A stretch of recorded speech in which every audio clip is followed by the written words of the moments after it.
Continuando con lo que decía usted antes, a ver, yo sabe que soy de la teoría que normalmente los imperios generan, digamos, un pensamiento también contraimperial, ¿no? Es casi, ya los romanos lo tenían, los imperatorios, y en este debate de la leyenda rosa rara vez se ve, por ejemplo, que los americanos también tuvieron un pensamiento así. William Penn, por ejemplo, parece que solo los españoles tuvieron este tipo de debates, y creo que se dio más partes que aquí.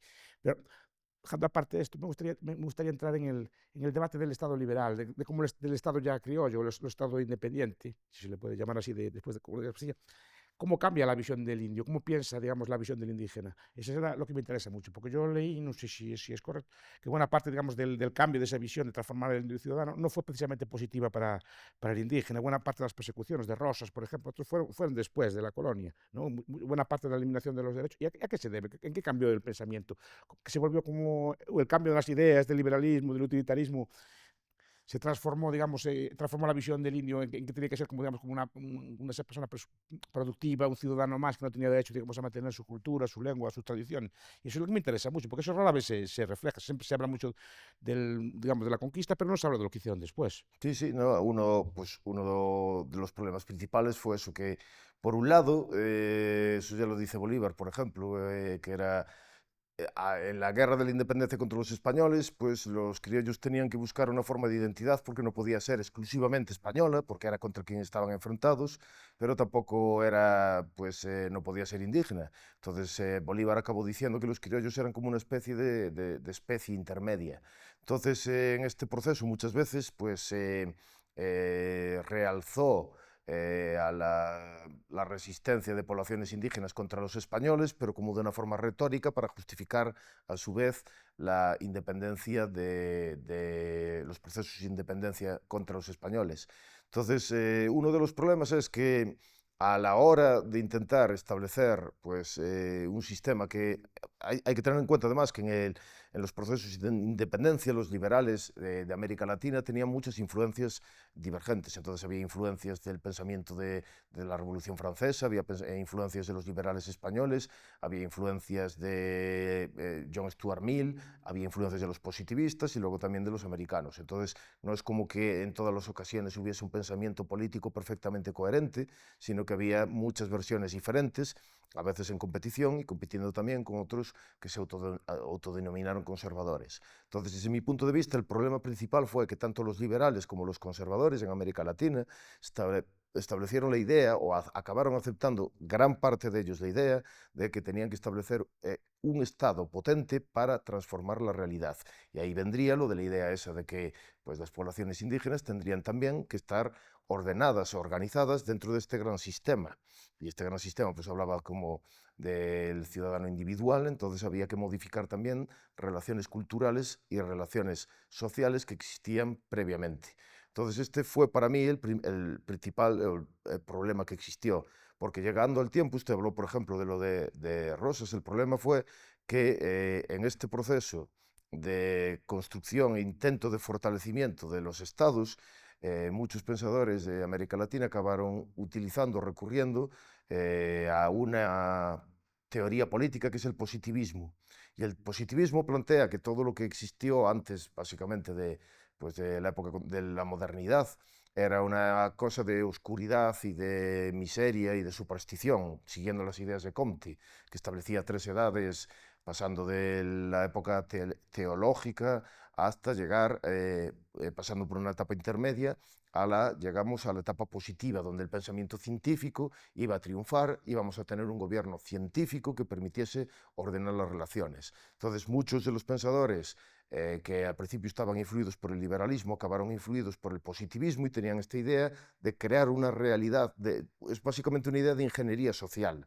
A través del pensamiento científico podemos implantar un orden nuevo, armonioso, en la realidad social. Y para mí este me parece que fue uno de los principales problemas, porque eso implica que tienes todo aquello que no se corresponde con el plan que tienes de antemano, tienes que intentar transformarlo de alguna manera.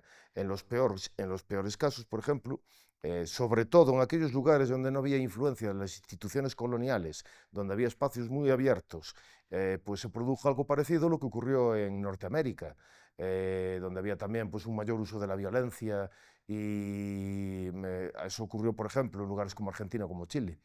pero me parece que el principal problema fue sobre todo el deseo de transformar la realidad social de una forma ordenada a través de procesos de ingeniería social como influencia de lo del positivismo.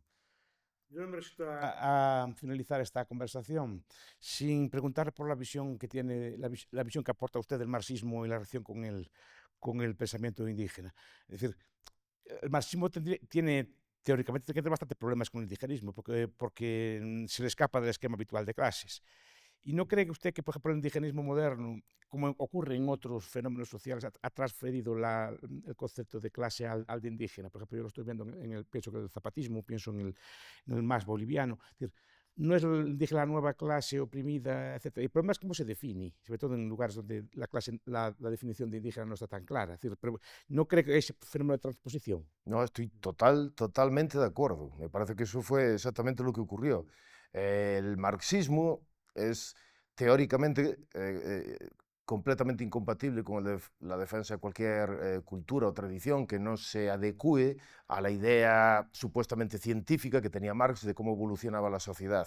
Entonces, muchos de los pensadores marxistas en América Latina que aplicaron este esquema de pensamiento a los problemas de las poblaciones indígenas, pues llegaron a la conclusión, que es la conclusión que se deriva lógicamente del sistema marxista, de que los indígenas tenían que convertirse en proletarios, tenían que abandonar cualquier tipo de cosa relacionada con su cultura, porque para poder llegar al capitalismo, al comunismo, teníamos que pasar antes por la fase del capitalismo. Entonces, si bien es cierto que hay muchas tradiciones diferentes dentro del marxismo en América Latina y algunos eran pues más proclives supuestamente a las culturas y tradiciones indígenas, realmente siempre subordinaban a los indígenas a los procesos revolucionarios. Los indígenas en última instancia tenían que o bien o convertirse en proletarios para no estorbar, no molestar la llegada del comunismo, o tenían que subordinarse a los líderes de la revolución que tenían el conocimiento que otorgaba Marx. Y eso es básicamente, Marx era lo mismo que decía Marx, por ejemplo, en el caso de la India, donde él estaba a favor del Imperio Británico, a pesar de que decía que el Imperio Británico, el imperialismo británico provocaba un montón de daño y de destrucción, estaba a favor porque eso eliminaba las asociaciones y culturas y tradiciones que estaban fuera de la historia y las metía en la historia marxista, la que iba a llegar al comunismo.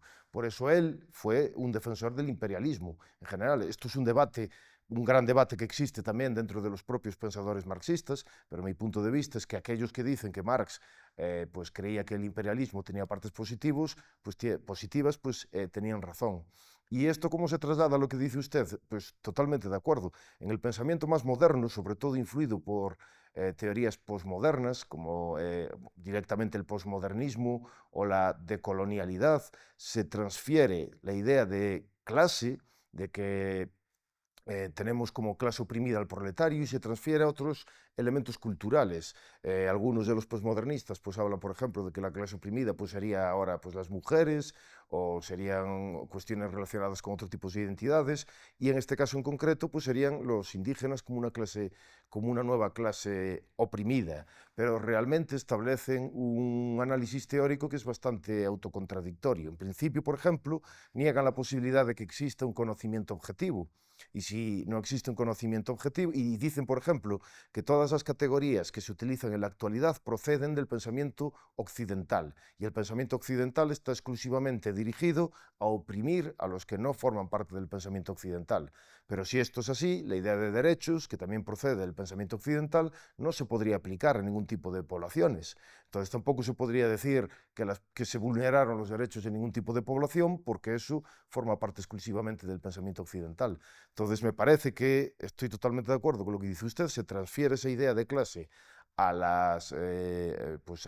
la idea del pensamiento indigenista. El pensamiento indigenista contemporáneo, sobre todo el de izquierdas, que es la mayor parte, está profundamente influida por el posmodernismo, y se hace ese cambio. En vez de ser una clase económica, es una clase de tipo económica cultural. Y al hacer eso, pues en gran medida también pues, comete muchos de los errores que cometió el propio Marx, pero transferido, en este caso, a cuestiones culturales.